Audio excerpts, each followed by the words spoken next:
Joaní, qué sorpresa nos has dado. No sabía yo esas dotes tuyas para el teatro. Es la primera vez. No será la última. Ay, qué noche más mala, Francis. Yo pensaba, Julio, este pastor nuestro es un hombre de poca fe, hablando mal del sacerdote. O sea, eres el único que no sabes por qué el sacerdote pobre estaba así, era del Madrid. La noche se la había hecho larga. Habrá que perdonarlo, papá. A los madridistas también se les perdona. Mira, yo no le digo nada a Sonia, que ha puesto estados del Madrid. Digo, mira, si es del Madrid, Sonia también. Vaya. Esta iglesia no tiene remedio. Le decía a mi cuñado, digo, qué mala cara tienes, Nicolás. Y le digo, Nicolás, qué mala cara tienes, Adrián. Dice, no, yo sí, por lo del fútbol, tiene muy mala cara, muy mala cara. Bueno, y eso me llevó a pensar, ya sé dónde está Satanás, Fernando. En la Champions está Satanás. Por eso el Barcelona se apartó pronto. Bueno, vamos a concluir con esta serie de 2. El domingo pasado vimos eso del diablo hasta en la sopa. Y tengo que recordar, porque si no, no me vais a entender. Claro, eso ya fue la semana pasada. Dijimos, ¿dónde podíamos ver natividad? ¿Dónde podíamos ver a Satanás en la Biblia? ¿Y qué dijimos? Primero, en los libros de Zacarías y Apocalipsis, Satanás es el acusador de los hijos de Dios. Es aquel Pedro José que no cree en el perdón. Es el fiscal, es el acusador. Anastasio, es ese que constantemente está sacando nuestros trapos sucios. Es la imagen primera de aquel que no cree en el perdón. Pero Guadalupe, también vimos, y lo vemos en el libro de Job, que es aquel que no entiende la gracia. Es aquel que piensa que nos acercamos a Dios de una forma interesada, que no existe una devoción genuina. Porque cuando Dios le dice, ¿has considerado a mi siervo Job? Eres un hombre bueno, casi como Nati, recto, sin mácula. ¿Y qué es lo que dice Satanás, Leo? Oh, sí, porque la vida le va bien. Métele la mano en la cartera. Hazle daño a su familia. Y ya veremos si sigue confiando en ti. También vemos en la Biblia a Satanás en la avaricia. En el caso de Judas. Era la Mónica de la iglesia del Señor. No la ladrona, el contable. El secretario, el administrador.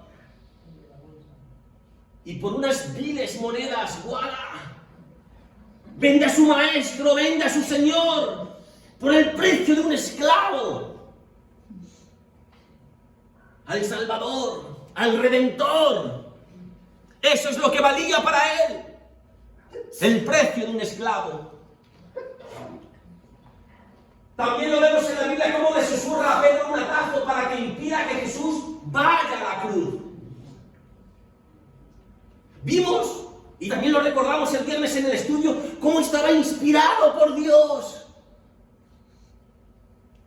Oye, Pedro, ¿quién soy para ti? Para mí, tú eres el Cristo, el ungido, el Hijo de Dios, el Mesías, el Salvador. Pero horas después, todo se había disuelto. Ahora parecía que estaba inspirado por Dios inspirado por el diablo. No quería que fuese a Jerusalén. No quería que acabase en la cruz. ¿Y qué es lo que le tiene que decir el Señor? Apártate de mí, Satanás. Ponte detrás de mí, adversario. En quinto lugar, vimos en el Evangelio de Lucas que Satanás tiene los reinos de la tierra y sus riquezas en su poder. ¿De qué nos hablaba eso? Del poder absoluto, del abuso de poder. Lo decía de forma sencilla el domingo. ¿Tener poder es malo en sí mismo? No. Es lo que haces con ese poder. Por eso a muchos se nos descubre cuando nos dan un cargo.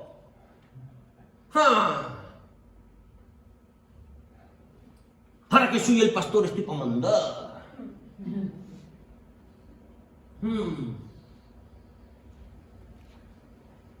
Y por último, la imagen de Satanás también está, y lo vimos, detrás de la violencia religiosa. ¿Quiénes querían acabar con Jesús? Aquellos que se consideraban hijos de Abraham, sus propios paisanos, los de su nación.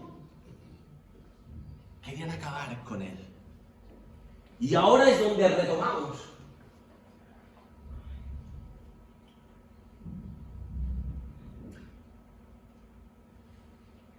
Y donde yo me planteo esta pregunta, Araceli. ¿Dónde está Satanás? Ya no en la Biblia. ¿Dónde está hoy Satanás, Sofía? Número 1. En los fanáticos acusadores está el diablo. ¿Cómo nos gusta, Pedro José, buscar los fallos de los demás? Y desde el sitial de jueces de la moral buscar acciones punitivas para poder señalarlos, para poder acusarlos.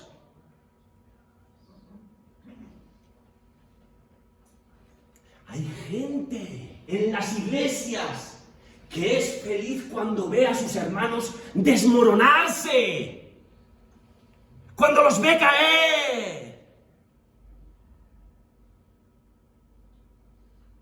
Fernando, nos gusta buscar a Satanás en lo grotesco, pero muchas veces más que en lo grotesco está en la falta de perdón. Número 2, está en aquellos cuya relación con Dios es una transacción. Sí, tú vas a ser mi Dios. Yo voy a ir a la iglesia siempre y cuando tú me mantengas bien. ¿Recuerdan a Jacob? Yo creo que él fue el precursor de dame pan y llámame tonto. ¡Qué listo el Jacob! Yo tomé el ejemplo de Job, pero hoy quiero hablarles de Jacob. Voy a emprender un viaje. Si no me falta el pan, ni me falta el vestido, y me regresas a mi lugar con paz y con bien, tú serás mi Dios, amigo. Pero si te falta el pan, y si te falta el vestido, y si tienes problemas en el camino, Teresina, ya no me interesas.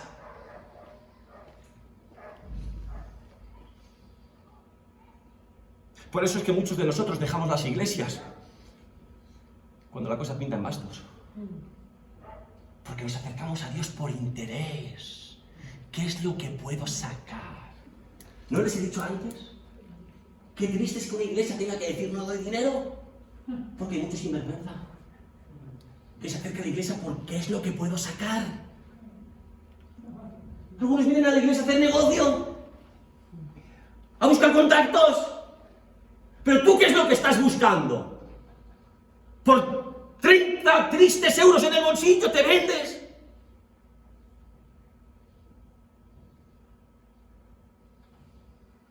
Hay un corito que cantamos, Olga. Qué bonito es cantarle al Señor cuando las cosas nos van bien, pero ¿qué pasa cuando nos van mal? ¿Qué pasa, Natividad, cuando el dolor es insoportable?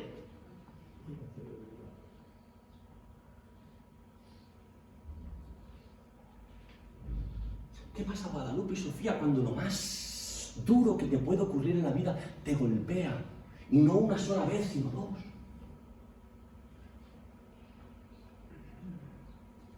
Tercero, veo también lo demoníaco en los que por dinero o por ego cruzan todos los códigos ministeriales, como Judas,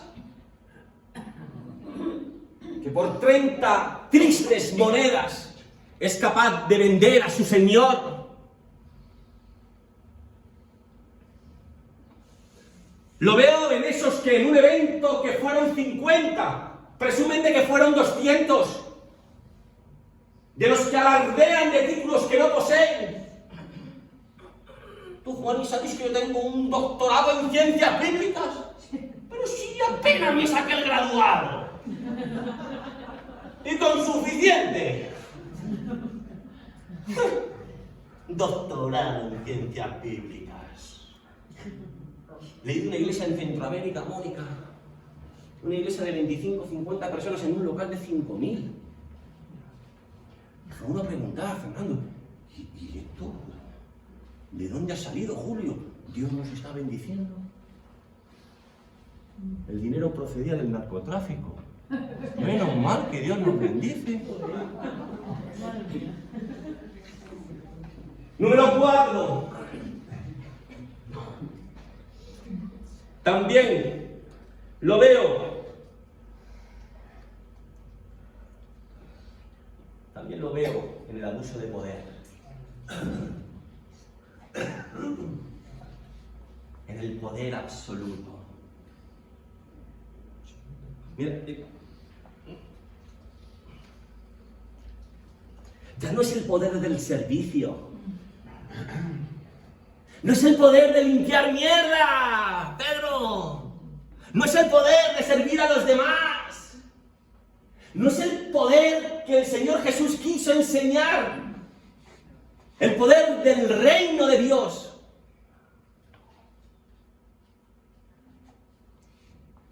Es ese poder, entre comillas, inspirado, que equivoca la conjunción del verbo servir por ser servido. ¿Qué mola más? Que te sirvan. Que te rindan pleitesía. Por eso, Guada, no me gusta que me llamen pastor, porque me conozco. Tengo problemas con mi ego, con el orgullo. A menudo me creo lo que no soy.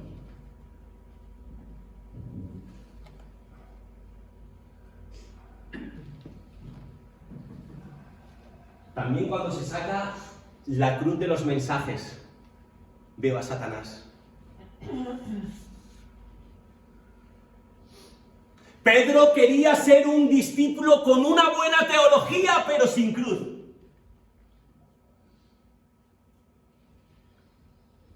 Y se lo he dicho muchas veces.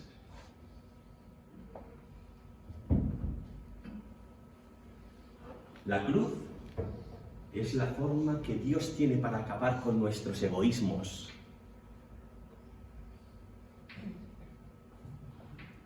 Palito vertical.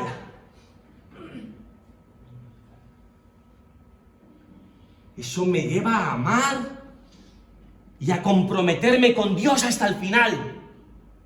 No cuando las cosas me van bien, hasta el final.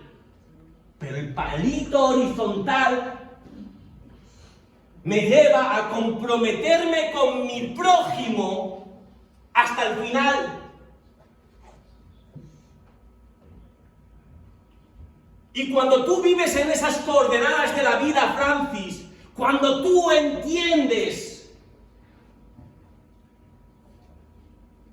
que estás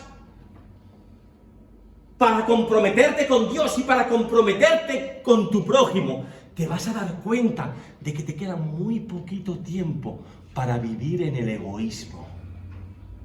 para dejar de pensar siempre en ti, en que todo tiene que girar alrededor de mí.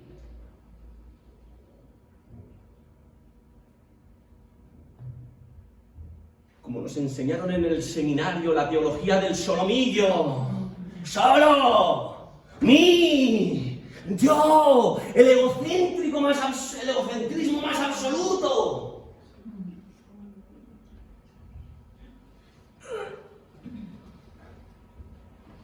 También lo veo en la violencia religiosa. En aquellos que presumen de ser cristianos, pero son capaces de cargarse a su pastor, a su predicador o a su hermano en la fe por el simple hecho de que no creen o piensan como ellos. Y eso le pasó a Jesús. Pero es que eso lo vemos en las páginas de Facebook. Métete en una de estas páginas de defensa de la verdad. Se crujen, se mandan al infierno. Yo tuve que crearme un grupo para publicar lo que pensaba. Y es fácil porque el que no quiere estar se sale. No te gusta, te coges y te vas. Yo no te pido que te quedes.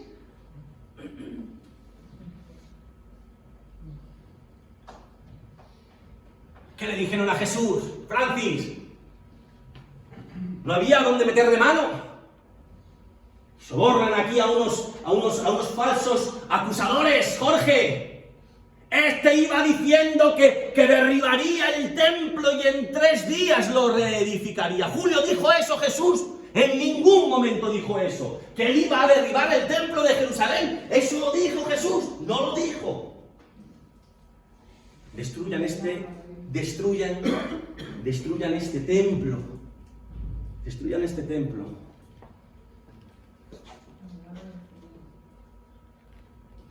¿De qué nos habla eso? ¿De qué nos habla eso? La violencia religiosa. ¿Cuánta gente ha dejado nuestras iglesias? Porque se han visto señaladas, juzgadas y ya condenadas. Sí, señor, yo voy a hacer tu trabajo. Fueron sacrificadas en el altar de la religiosidad de sus iglesias.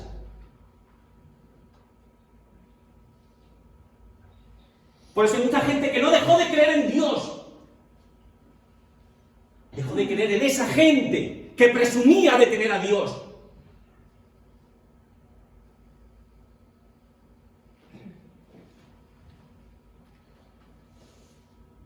Y por último, Jesús dice en Juan capítulo 10, versículo 10, el ladrón no viene sino para hurtar y matar y destruir. Yo he venido para que tengan vida y para que la tengan en abundancia. Algunos consideran que el ladrón es Satanás. Bueno, puede ser, pero yo creo que no. Yo creo que cuando Jesús dice eso está hablando de los falsos maestros, pero es cierto que si uno lee el contexto se da cuenta de por quiénes están movidos los falsos maestros. Por Satanás, ¿vale? Por eso no discuto mucho, ¿vale? Pero ¿qué es lo que dice Jesús? Que los falsos maestros, Julio, no dan a sus ovejas vidas abundantes. Las esquilman, las roban, las trasquilan. ¿No me dijiste ayer, Marimar, que era la época de trasquilar? No, la iglesia, las ovejas. Que dice, ¿le ha dicho a la mujer que es época de trasquilar? Pero no, las ovejas.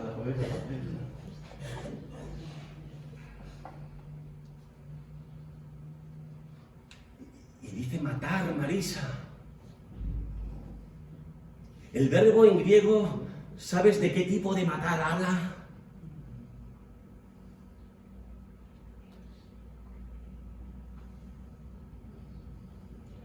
De matar por motivos religiosos.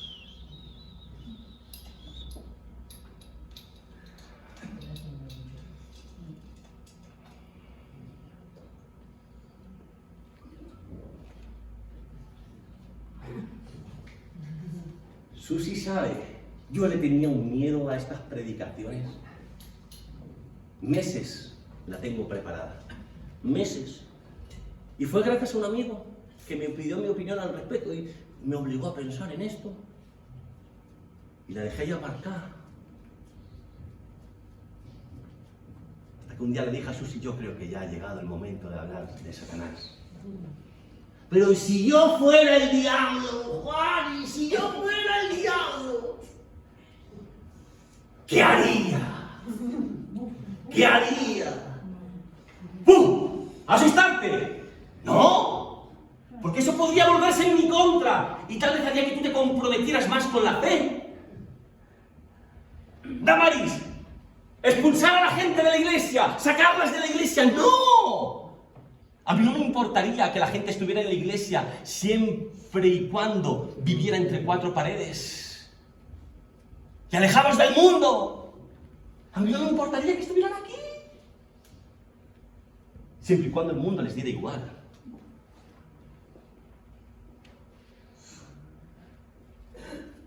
Entonces, Virginia, si yo fuera el diablo, ¿qué haría? Robar, matar y destruir.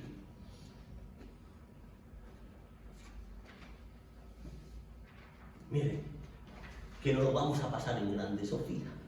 Nos vamos a reír. Mira, primero robaría.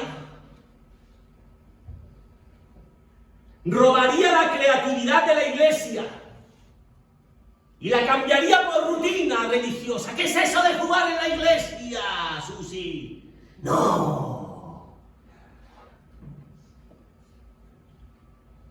Robaría la devoción a Cristo y la cambiaría por devoción al líder. Eso sí que es diabólico y lo haría bien. Haría que la gente tuviera devoción por el pastor. Así que cuando el pastor cayera, o patinara, o resbalara, o se muriera, la iglesia desaparecería, porque la iglesia nunca tendría devoción por Dios, ni por Jesús, la tendría por el pastor. Robaría el anhelo de mantener la integridad. ¿Integridad para qué? Está sobrevalorada. Pequemos y pequemos para que sobreabunde la gracia. Creo que se está en Romanos 6. No, pues robaría el anhelo de mantener la integridad por el temor a perder la imagen y el prestigio. Mientras que no se enteren no pasa nada.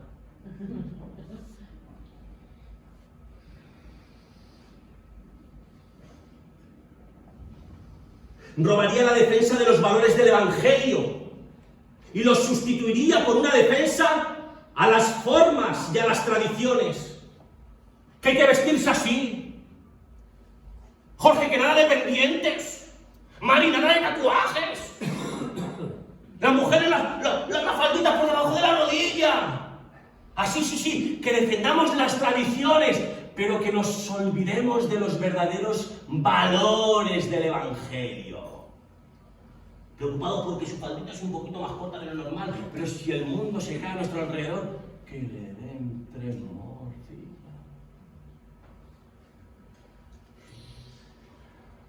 Si yo fuera el diablo, mataría. Mataría a las voces que se preguntan su fe y daría larga vida a los que nunca se preguntan nada. Mataría el amor fraternal y dejaría en la iglesia los sesgos discriminatorios. Esos grupitos VIP de gente importante. Esos que se creen muy santos y se ven capaces de dar lecciones a los demás. Mataría a los juiciosos maestros de la Biblia, en cambio daría larga vida a los maestros que con 2 versículos cierran todo diálogo. Mataría tus ganas de vivir a Jesús, tus ganas de arriesgarte por Él, y te dejaría en una religión rutinaria y fría. Si yo fuera el diablo, ¿qué haría en la iglesia de Cristo de Fuenlabrada? Destruir. Destruiría la unidad y perpetuaría la uniformidad. Que todos fueran iguales. A granel. Todos con el mismo pensamiento. Todos con la misma indumentaria. Todos con los mismos egos. pero eso no sería unidad, sería uniformidad, y eso no es iglesia.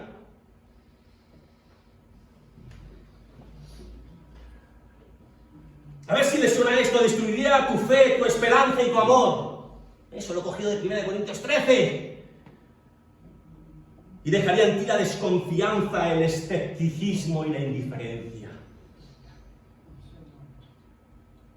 Destruiría tus ganas de servir y perpetuaría tus ganas de lucir.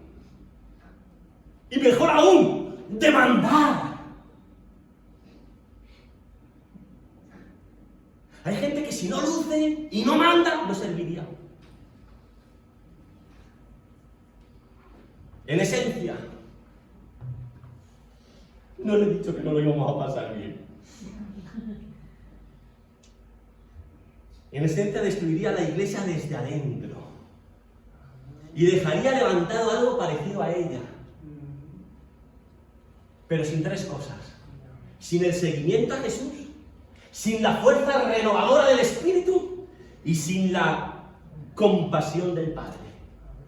Mónica haría un bonito club religioso, pero sin amor, sin creatividad y sin fe. Mira, Guadalupe, si yo fuera el diablo, estaría entretenido, ¿eh?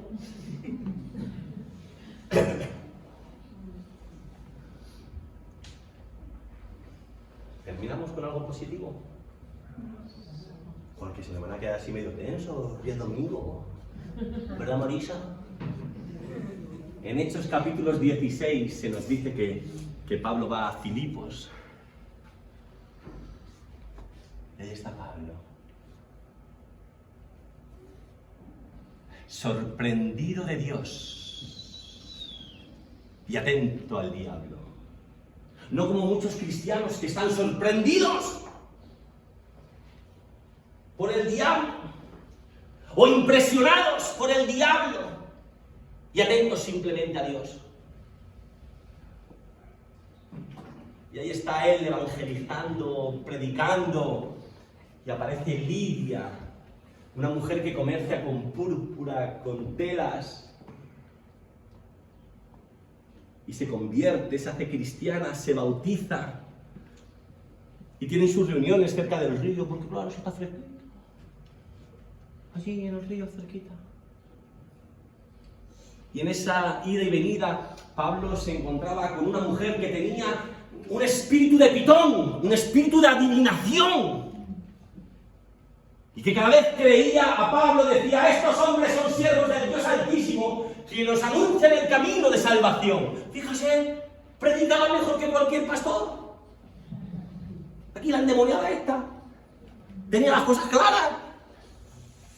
Y a Pablo, cansado de siempre el mismo tostón, dice: te mando en el nombre de Jesucristo que salgas de ella.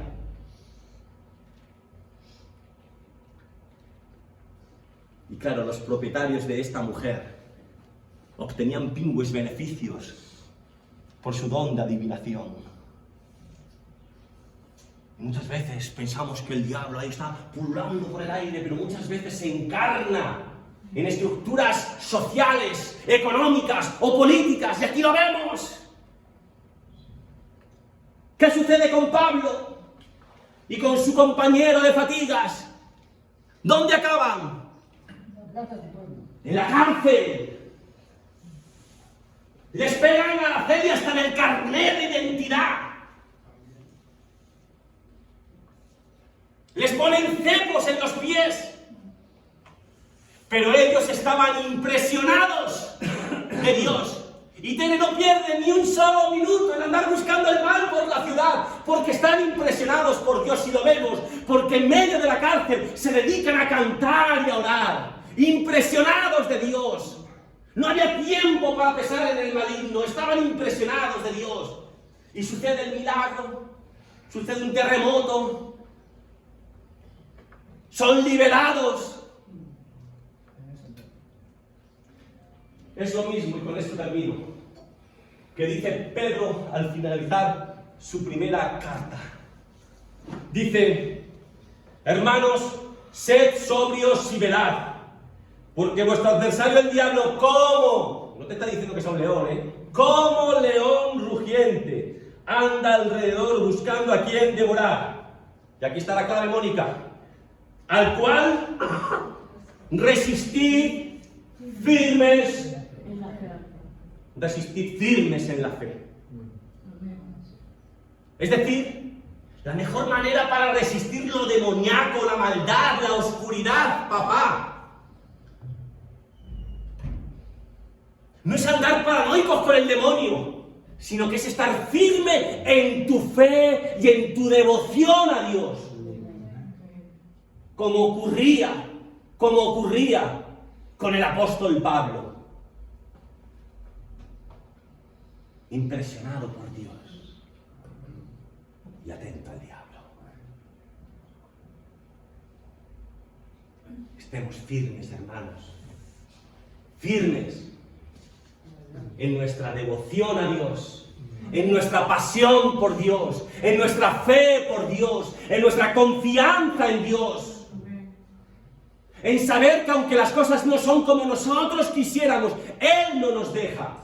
Caminemos así.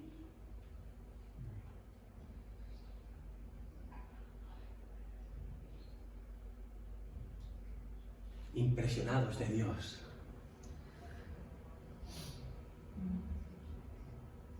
Y atentos al diablo.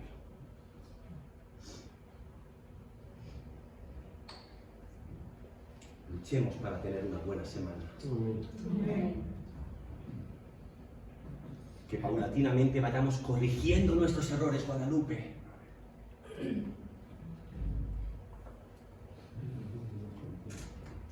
Enmendar nuestras caídas. Aprender de nuestros fracasos. Pero juntos. Apoyándonos los unos a los otros.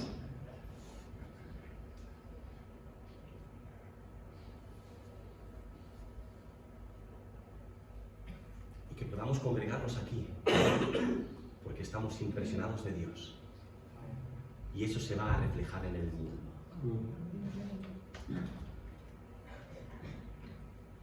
Que el propósito de Dios se cumpla en tu vida. Porque si es así, al mundo le irá mejor. Que Dios nos bendiga.